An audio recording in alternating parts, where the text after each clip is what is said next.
സ്പെഷ്യലായിട്ട് ഒരു നാടൻ റെസിപ്പി ചെയ്യാം. നല്ല പച്ചക്കുരുമുളകൊക്കെ അരച്ച് പുരട്ടി വരട്ടിയെടുക്കുന്ന ഒരു ചിക്കൻ റോസ്റ്റ് ഉണ്ടാക്കിയാലോ? എന്തായാലും ഞങ്ങളിപ്പോൾ കഴിക്കാൻ ചിക്കനൊക്കെയാണ് ഓർഡർ ചെയ്തത്. അപ്പോൾ എന്തായാലും ന്യൂ ഇയർ സ്പെഷ്യലായിട്ട് ഒരു ചിക്കൻ റെസിപ്പി ആവട്ടെ എന്ന് വിചാരിച്ചു. എന്താണെന്ന് വെച്ചാൽ നമ്മൾ ക്രിസ്മസിന് ചിക്കൻ റെസിപ്പീസ് ഒന്നും ചെയ്തില്ല. ഞാൻ പറഞ്ഞിരുന്നല്ലോ ക്രിസ്മസിന് ഉത്സവമാണ്. അപ്പോൾ ഞങ്ങൾ എപ്പോഴും ക്രിസ്മസിന് വെജാണ്, നോൺ വെജ് ചെയ്യാറില്ല. അതുകൊണ്ട് ന്യൂ ഇയറിനാണ് നോൺ വെജ് ചെയ്യുന്നത്. അപ്പോൾ ഫ്രഷ് ആയിട്ട് പറിച്ചെടുത്ത് കുരുമുളകൊക്കെ അരച്ച് ഉരുട്ടി നമുക്ക് മസാലകളൊന്നും ചേർക്കാതെ, വേറെ മസാലകളൊന്നും നമ്മൾ ചേർക്കുന്നില്ല.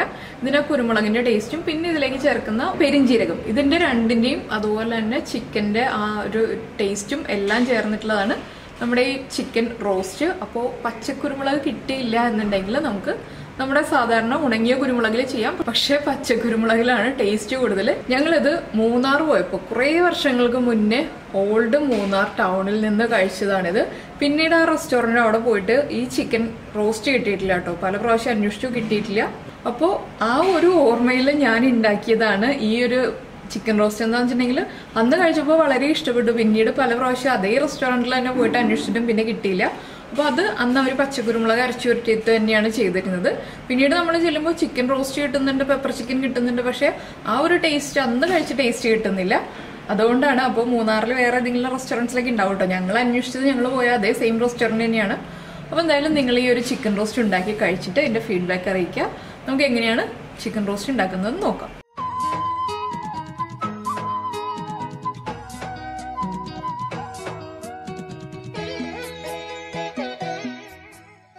നമുക്ക് നമ്മുടെ പച്ചക്കുരുമുളക് ഇട്ട് വരട്ടിയ നാടൻ ചിക്കൻ റോസ്റ്റിന് ആവശ്യമായിട്ടുള്ള ഇൻഗ്രീഡിയൻസ് നോക്കാം. ഞാനിപ്പോൾ 1 കിലോ ചിക്കൻ എടുത്തിട്ടുണ്ട്. അതിലേക്ക് 5 സവോള, 3 തക്കാളി എടുത്തിട്ടുണ്ട്. അതിൽ 2 തക്കാളി ഇതുപോലെ ക്യൂബ്സ് ആയിട്ട് കട്ട് ചെയ്തതും 1 തക്കാളി നീളത്തിൽ കട്ട് ചെയ്തെടുത്തതാണ്. അത്യാവശ്യം തിക്കായിട്ട് തന്നെയാണ് നീളത്തിലും കട്ട് ചെയ്തെടുത്തിട്ടുള്ളത്. നമുക്കിനി ഇതിലേക്ക് ആവശ്യമായിട്ടുള്ളത് പച്ചക്കുരുമുളക്. ഇതിപ്പോൾ ഞാൻ കുരുമുളക് അടർത്തി എടുത്തിട്ടില്ല. എന്താണെന്ന് വെച്ചിട്ടുണ്ടെങ്കിൽ കുരുമുളക് ഇപ്പോൾ പറിച്ചെടുത്തേ ഉള്ളൂ. അതുപോലെ തന്നെ ഇത്രയുള്ള 3 പീസ് ഇഞ്ചി എടുത്തിട്ടുണ്ട്, 2 ഉണ്ട വെളുത്തുള്ളി എടുത്തിട്ടുണ്ട്. പിന്നെ നമുക്ക് ആവശ്യമുള്ളത് കറിവേപ്പില.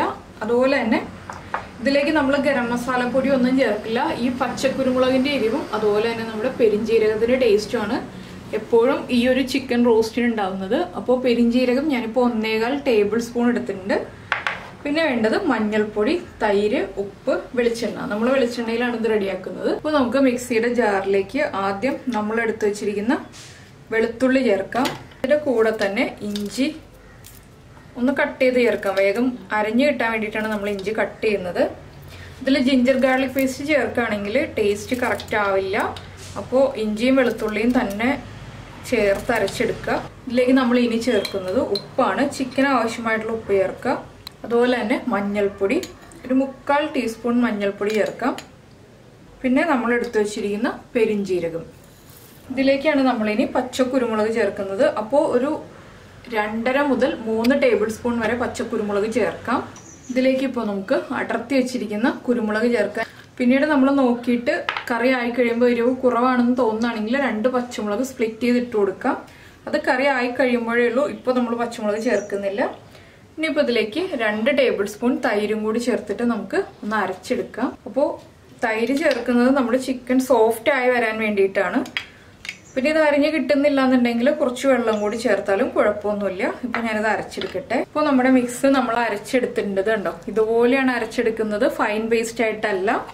അപ്പോൾ ഈ സമയത്തൊന്ന് എരിവ് നോക്കുക. എരിവ് കുറവാണെങ്കിൽ നമ്മൾ പച്ചമുളക് എടുത്ത് അടുപ്പിച്ച് വെക്കുക. കറി ആക്കി കഴിയുമ്പോൾ ചേർക്കാൻ വേണ്ടിയിട്ട്. ഇതിനിപ്പോൾ നല്ല എരിവുണ്ട്, ഞാൻ ഇതിലേക്ക് പച്ചമുളക് ചേർക്കുന്നില്ല.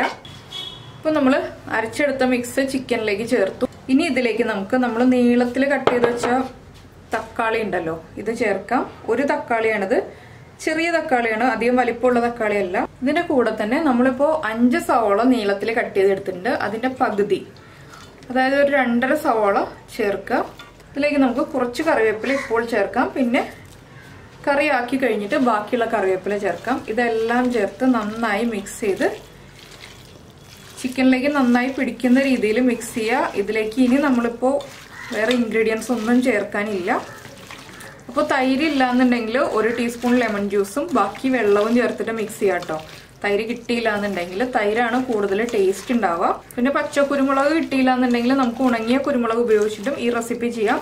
അപ്പോൾ എന്താണെന്ന് വെച്ചാൽ അത് കുറച്ച് വ്യത്യാസമുണ്ട്. നമ്മൾ കുരുമുളക് സോക്ക് ചെയ്തൊക്കെ കഴിഞ്ഞിട്ട് വേണം അരച്ചെടുക്കണമെങ്കിൽ, ഇല്ലെങ്കിൽ കുരുമുളക് കറക്റ്റായിട്ട് ആ ഒരു ടേസ്റ്റ് മുഴുവനായിട്ട് നമ്മുടെ ചിക്കനിലേക്ക് പിടിക്കില്ല. പക്ഷെ ഇതിന്റെ ടേസ്റ്റ് കിട്ടില്ല, അതിന് കുറച്ച് വ്യത്യസ്തമായൊരു ടേസ്റ്റ് ആയിരിക്കും. ഇതിലേക്ക് നമുക്ക് 1.5 ടീസ്പൂൺ വെളിച്ചെണ്ണ ചേർക്കാം.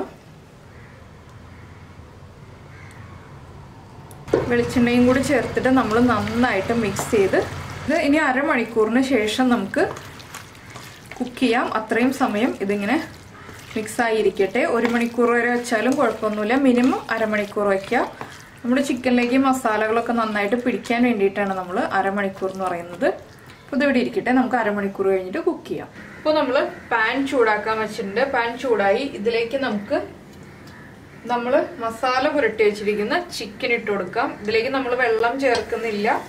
ചിക്കനിൽ നിന്ന് തന്നെ വെള്ളം ഇറങ്ങിയിട്ടാണ് ചിക്കൻ കുക്ക് ആവുന്നത്. അപ്പോൾ നമുക്കിത് അടച്ചു വയ്ക്കാം. ചിക്കനിൽ നിന്നുള്ള വെള്ളം ഇറങ്ങി വന്നതിന് ശേഷം നമുക്ക് ഇളക്കി കൊടുക്കാം.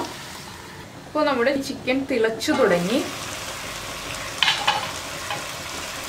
അപ്പോൾ നമ്മളിനി ഇളക്കി കൊടുക്കുക. ഇനി ഇത് ഹൈ ഫ്ലെയിമിൽ നിന്ന് മാറ്റി മീഡിയം ഫ്ലെയിമിലേക്ക് മാറ്റിയിട്ട് മീഡിയം ഫ്ലെയിമിൽ വെച്ച് കുക്ക് ചെയ്തെടുക്കണം. അപ്പോൾ നമ്മളിപ്പോൾ ഇൻഗ്രീഡിയൻസ് ഒന്നും ഇതിലേക്ക് ചേർക്കുന്നില്ല. എന്താണെന്ന് വെച്ചിട്ടുണ്ടെങ്കിൽ നമ്മളെല്ലാം ചേർത്തിട്ടാണ് ചിക്കൻ മസാലയൊക്കെ പുരട്ടി മിക്സ് ചെയ്ത് വെച്ചത്. ഇനിയിപ്പോൾ ഇത് കുക്കായി കഴിഞ്ഞിട്ടേ നമുക്ക് ബാക്കിയുള്ള കാര്യങ്ങൾ ചേർക്കാനുള്ളൂ. ഇത് ഇനി ഇവിടെ ഇരുന്ന് മീഡിയം ഫ്ലെയിമിൽ ഇരുന്ന് കുക്കാവട്ടെ. വെള്ളം വറ്റി പോവുകയാണെന്നുണ്ടെങ്കിൽ തിളച്ച വെള്ളം ഒഴിക്കാം. പക്ഷേ ചിക്കനിൽ നിന്ന് നന്നായിട്ട് വെള്ളം ഇറങ്ങി വരും. അപ്പോൾ വെള്ളം വറ്റി പോകുന്ന ആ ഒരു പ്രശ്നം വരുന്നില്ല. അപ്പോൾ ഇടയ്ക്ക് നമ്മളൊന്ന് ഇളക്കി കൊടുക്കുക, എല്ലാ സൈഡും ഒരുപോലെ കുക്കായി വരാൻ വേണ്ടിയിട്ട്. അപ്പോൾ ചിക്കൻ ഇവിടെ ഇരുന്ന് കുക്കാവട്ടെ. അപ്പോൾ നമ്മുടെ ചിക്കനിൽ നിന്ന് നന്നായിട്ട് വെള്ളം വന്നിട്ടുണ്ട്. അപ്പോൾ നമ്മൾ ചിക്കൻ അടച്ചു വെച്ചിട്ട് ഒരു 5 മിനിറ്റ് ആയി.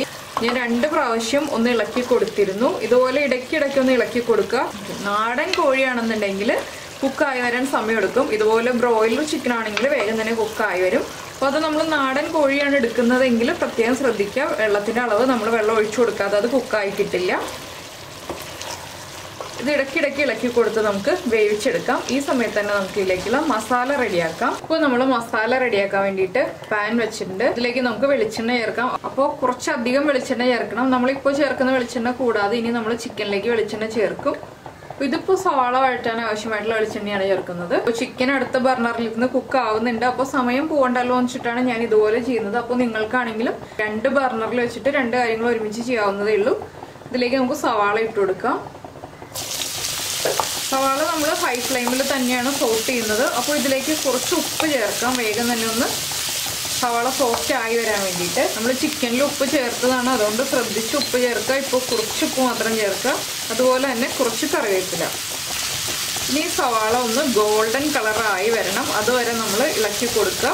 അപ്പോൾ നമ്മുടെ സവാള നന്നായി ബ്രൗൺ ആയി വന്നിട്ടുണ്ട്. മുഴുവൻ സവാളയും ബ്രൗൺ ആയിട്ടില്ല, ഇത്രയും മതി. ഇനി നമുക്കിതിലേക്ക് നമ്മൾ മാറ്റി വെച്ചിരിക്കുന്ന തക്കാളി ചേർക്കാം. അതുപോലെ തന്നെ ഞാൻ വീണ്ടും കുറച്ച് കറിവേപ്പില ചേർക്കുകയാണ്. ഇനിയിപ്പോൾ ഈ തക്കാളിയും നന്നായിട്ടങ്ങ് ഉടഞ്ഞു വരണം, അതുവരെ നമ്മൾ ഇളക്കിക്കൊണ്ടേയിരിക്കുക. ഇപ്പോൾ നമ്മുടെ തക്കാളിയും നന്നായിട്ട് ഉടഞ്ഞു വന്നിട്ടുണ്ട്, ഇത്രയും മതി. ഇനി ഇത് നമുക്ക് നമ്മൾ കുക്ക് ചെയ്ത് വെച്ചിരിക്കുന്ന ചിക്കനിലേക്ക് ചേർക്കാം. ചിക്കൻ തിളച്ചുകൊണ്ടിരിക്കുകയാണ്, വെള്ളം വറ്റിക്കൊണ്ടിരിക്കുന്നു. അപ്പോൾ ഞാൻ ഇതിലേക്ക് നമ്മൾ വെളിച്ചെണ്ണയിൽ വഴറ്റിയെടുത്ത് സവാളയും തക്കാളിയും ചേർത്തു. ഇനിയിപ്പോൾ നമുക്കിതെല്ലാം ചേർത്തിളക്കാം. ചിക്കനിലെ ഗ്രേവി കംപ്ലീറ്റ് ആയിട്ട് വറ്റുന്നതിന് തൊട്ട് മുന്നേ ആയിട്ടാണ് ഞാൻ ചേർത്തത്. ഇനിയിപ്പോൾ ഇതെല്ലാം ചേർത്തിളക്കിയിട്ട് നമുക്ക് വീണ്ടും അടച്ചു വയ്ക്കാം. ഇനി ഇതൊരു 5 മിനിറ്റും കൂടി ഇതുപോലെ ലോ ഫ്ലെയിമിലിരുന്ന് ആ സവാളയുടെയും തക്കാളിയുടെയും ടേസ്റ്റും ഫ്ലേവറും എല്ലാം നമ്മുടെ ചിക്കനിലേക്ക് പിടിക്കട്ടെ. അതിനുശേഷം നമുക്ക് ബാക്കി തുറന്ന് വെച്ച് കുക്ക് ചെയ്യാം. ചിക്കൻ അടച്ചു വെച്ചിട്ട് 5 മിനിറ്റ് കഴിഞ്ഞപ്പോൾ തുറന്നിട്ടുണ്ട്. ഇപ്പോൾ ഞാൻ ഇളക്കിക്കൊണ്ടിരിക്കുകയാണ്. ഇനി നമ്മളിതിലേക്ക് കുറച്ചുകൂടി വെളിച്ചെണ്ണ ഒഴിക്കും. വെളിച്ചെണ്ണയിൽ കിടന്നിട്ട് നന്നായിട്ട് ചിക്കൻ മൊരിഞ്ഞു വരണം, അതിന് വേണ്ടിയിട്ടാണ് നമ്മളിപ്പോൾ വെളിച്ചെണ്ണ ചേർക്കുന്നത്. ഇനി ഇത് നമ്മൾ ലോ ഫ്ലെയിമിൽ തന്നെ വെച്ചിട്ട് ഇളക്കി കൊടുത്തുകൊണ്ടിരിക്കുക. ഇളക്കി മറിച്ച് എല്ലാ ഭാഗവും ഒരുപോലെ നന്നായി മിക്സായി മൊരിഞ്ഞ് ചിക്കനിലേക്ക് മസാല മുഴുവൻ പിടിച്ച് വരണം, അതുവരെ നമ്മൾ ഇളക്കിക്കൊണ്ടിരിക്കുക. വെളിച്ചെണ്ണ നമ്മൾ ഒഴിച്ചു കൊടുത്തത് പാനിൻ്റെ സൈഡിൽ നമ്മളിങ്ങനെ നീക്കുമ്പോൾ എണ്ണ നന്നായിട്ട് തെളിഞ്ഞു വരും. അതാണ് നമ്മുടെ ചിക്കൻ കറക്റ്റായിട്ട് റോസ്റ്റ് ആയി എന്നുള്ള ഭാഗം. അപ്പോൾ ഇതിൽ ഏത് സമയത്താണെങ്കിലും നമുക്ക് ഉപ്പ് ആഡ് ചെയ്ത് കൊടുക്കാം. പിന്നെ നിങ്ങൾ ചേർക്കുന്ന കുരുമുളകിൻ്റെ അളവ് കുറവാണ്, എരിവ് കുറവാണ്, ഇപ്പോൾ നമ്മൾ ചെക്ക് ചെയ്യുമ്പോൾ ഈ ഒരു സ്റ്റേജിലാണെങ്കിലും നമുക്ക് പച്ചമുളക് ചേർക്കാം. ഞാനിപ്പോൾ പച്ചമുളക് ചേർക്കുന്നില്ല, ഞാൻ പറഞ്ഞു എന്നേ ഉള്ളൂ. ഈ ഒരു സ്റ്റേജിൽ നമ്മളിപ്പോൾ എരിവ് ചെക്ക് ചെയ്യുകയാണ്, എരിവ് കുറവായിട്ട് തോന്നുകയാണെങ്കിൽ ഇപ്പോൾ ഒരു 2 പച്ചമുളക് സ്പ്ലിറ്റ് ചെയ്തിട്ട് കൊടുത്തിട്ട് വീണ്ടും ഇതുപോലെ തന്നെ നമ്മൾ കുക്ക് ചെയ്യുന്ന രീതിയിൽ ഇളക്കി കൊടുത്തുകൊണ്ടിരിക്കുകയാണെങ്കിൽ ആ എരിവ് കറക്റ്റായിട്ട് പിടിച്ചോളും. ഇത് ഹൈ ഫ്ലെയിമിൽ വെക്കരുത്. എന്താണെന്ന് വെച്ചിട്ടുണ്ടെങ്കിൽ അടിഭാഗത്തുള്ള ചിക്കൻ ബ്രൗൺ ഷെയ്ഡായി വരും, മുകൾ ഭാഗം കറക്റ്റായിട്ട് കുക്കാവില്ല. നമ്മൾ ഇനി ഇളക്കി കൊടുത്തുകൊണ്ടിരിക്കുക. ആകെ ഈ ഇളക്കുക എന്നുള്ള ജോലി മാത്രമേ ഇതിൽ വലുതായിട്ടുള്ളൂ. ബാക്കിയുള്ളതൊക്കെ വളരെ ഈസി ആയിട്ടുള്ള പ്രിപ്പറേഷനാണ്. ഇടയ്ക്കിടയ്ക്ക് നമുക്ക് ഇളക്കി കൊടുത്ത് കറക്റ്റായിട്ട് ചിക്കനിലേക്ക് ആ മസാലയൊക്കെ പിടിച്ചു വരുന്ന രീതിയിൽ ആക്കിയെടുക്കാം. അപ്പോൾ നമ്മുടെ ചിക്കൻ ഇത് കണ്ടോ, ഇങ്ങനെ നീക്കി വയ്ക്കുകയാണെങ്കിൽ എണ്ണ ഇതുപോലെ വരുന്നുണ്ട്, കാണാൻ പറ്റുന്നുണ്ടോ? സൈഡിലേക്ക് നീക്കി വെച്ചിട്ടുണ്ടെങ്കിൽ ചിക്കനിൽ നിന്ന് നമ്മൾ ഒഴിച്ചിരുന്ന എണ്ണ ഈ പാനിലേക്ക് ഇറങ്ങി വരുന്നുണ്ട്. ഈ ഒരു കൺസിസ്റ്റൻസി ആകുമ്പോൾ നമുക്ക് ഓഫ് ചെയ്യാം. എന്താണെന്ന് വെച്ചാൽ ഇതാണ് നമ്മുടെ ചിക്കൻ റോസ്റ്റിൻ്റെ പാകം. അപ്പോൾ ഇതിലും കൂടുതലും മൊരിച്ചെടുക്കണമെങ്കിലും മൊരിച്ചെടുക്കാം. പക്ഷെ ഞാനിപ്പോൾ ഇത്രയും മൊരിച്ചെടുക്കുന്നുള്ളൂ. എന്താണെന്ന് വെച്ചിട്ടുണ്ടെങ്കിൽ ചിക്കൻ കൂടുതലും മൊരിച്ചെടുത്തിട്ടുണ്ടെങ്കിൽ അത്രയും ടേസ്റ്റ് ഉണ്ടാവില്ല. അതുപോലെ നമ്മുടെ മസാലയൊക്കെ നന്നായിട്ട് ചിക്കൻ ഓരോ ചിക്കൻ പീസിലേക്കും പിടിച്ചിട്ടുണ്ട്. കണ്ടോ, കറക്റ്റായിട്ട് മസാലയൊക്കെ പിടിച്ച സവാളയൊക്കെ നന്നായിട്ട് പിടിച്ചു വന്നിട്ടുണ്ട്. ഇനിയിപ്പോൾ നമുക്കത് ഒരു പ്ലേറ്റിലേക്ക് മാറ്റിയിട്ട് സെർവ് ചെയ്യാം. നല്ല എരിവുള്ള നാടൻ കുരുമുളകിൽ വരട്ടിയെടുത്ത ചിക്കൻ റെഡി ആയി കഴിഞ്ഞു. അപ്പോൾ എല്ലാവരും ന്യൂ ഇയറിന് ഈ ഒരു ചിക്കൻ റെസിപ്പി ട്രൈ ചെയ്തതിന് ശേഷം ഫീഡ്ബാക്ക് അറിയിക്കുക. പച്ചക്കുരുമുളക് കിട്ടുകയാണെങ്കിൽ പച്ചക്കുരുമുളക് ഉപയോഗിച്ച് തന്നെ ഉണ്ടാക്കാം. ഇല്ലെങ്കിൽ നമുക്ക് നമ്മുടെ സാധാരണ കുരുമുളക് ഉപയോഗിച്ച് ചെയ്യാം. കുരുമുളക് പൊടി ഉപയോഗിച്ച് ചെയ്തിട്ടുണ്ടെങ്കിൽ പെർഫെക്റ്റ് ആവില്ല. അപ്പോൾ എല്ലാവരും ഉണ്ടാക്കി കഴിച്ചതിന് ശേഷം ലൈക്ക് ചെയ്യുക, ഷെയർ ചെയ്യുക, കമൻറ്റ് ചെയ്യുക. സബ്സ്ക്രൈബ് ചെയ്യാത്ത ആളുകൾ സബ്സ്ക്രൈബ് ചെയ്യുക. നമുക്ക് നമ്മുടെ അടുത്ത റെസിപ്പിയുമായിട്ട് അടുത്ത ദിവസം കാണാം. ബൈ. ഞങ്ങളിന്നിപ്പോൾ വൈകുന്നേരം ഇപ്പോൾ ഒന്ന് പുറത്തേക്ക് ഇറങ്ങിയതാണ്. എന്തായാലും എപ്പോഴും നമ്മുടെ വീട്ടിലെ ഫുഡല്ലേ കഴിക്കുക. അപ്പോൾ ഇന്ന് പുറത്തുനിന്ന് ഫുഡൊക്കെ കഴിച്ചൊന്ന് കറങ്ങിയിട്ടൊക്കെ പോകാമല്ലോ എന്ന് വിചാരിച്ചു. ലുലു മാളിലൊക്കെ ഒന്ന് ചെറിയ പർച്ചേസൊക്കെ ഉണ്ടായിരുന്നു. അപ്പോൾ പർച്ചേസൊക്കെ കഴിഞ്ഞു. റെസ്റ്റോറൻറ്റിൽ കയറി. അപ്പോൾ ഓർഡർ ചെയ്യാൻ പോകുന്നേ ഉള്ളൂ. ഫുഡ് ഓർഡർ ചെയ്തിട്ടില്ല. ഞങ്ങൾ സെലക്ട് ചെയ്യാൻ പോകുന്നേ ഉള്ളൂ. അപ്പോൾ ഫുഡൊക്കെ ഓർഡർ ചെയ്തിട്ട് എന്തൊക്കെ ഫുഡാണ് കഴിക്കുന്നതെന്ന് പറയാം. അപ്പോൾ ഇതാ ഞങ്ങൾ ഫുഡ് ഓർഡർ ചെയ്തിട്ട് ഫുഡ് വന്നു. ഞങ്ങൾ ഇന്നിപ്പോൾ 3 പേരേ ഉള്ളൂ കേട്ടോ. അപ്പോൾ എന്താ വെച്ചാൽ സാധാരണ എപ്പോഴും സൂര്യപ്പൊക്കെ ഉണ്ടാകാറുണ്ട്. ഇന്നിപ്പോൾ അവരൊക്കെ ജോലിക്ക് വയ്ക്കുകയാണ്. അപ്പോൾ ഞങ്ങൾ ഓർഡർ ചെയ്തത് പൊറോട്ടയും അൽഫാമൊക്കെയാണ്. അപ്പോൾ പിന്നെ എൻ്റെ ഫേവറേറ്റ് പ്രോൺസ് റോസ്റ്റ് ഉണ്ട്, ചിക്കൻ ടിക്ക മസാല, പിന്നെ അൽഫാം ചിക്കൻ ഉണ്ട്. അപ്പോൾ എന്തായാലും ഫുഡൊക്കെ കഴിക്കട്ടെ. ഫുഡൊക്കെ കഴിച്ചിട്ട് വീട്ടിലേക്ക് പോകാം. ഇപ്പോൾ റെസ്റ്റോറൻറ്റിലൊക്കെ വേറെ ആളുകളൊക്കെ വന്നിട്ടുണ്ട്. അപ്പോൾ ഇനി നമ്മളിനി അവരെ ഡിസ്റ്റർബ് ചെയ്യണത് ശരിയല്ലല്ലോ. അവർക്ക് സൗണ്ടും ബുദ്ധിമുട്ടൊന്നും വേണ്ടല്ലോ എന്ന് വെച്ചാൽ ഇനി ഞങ്ങൾ കഴിക്കട്ടെ കേട്ടോ.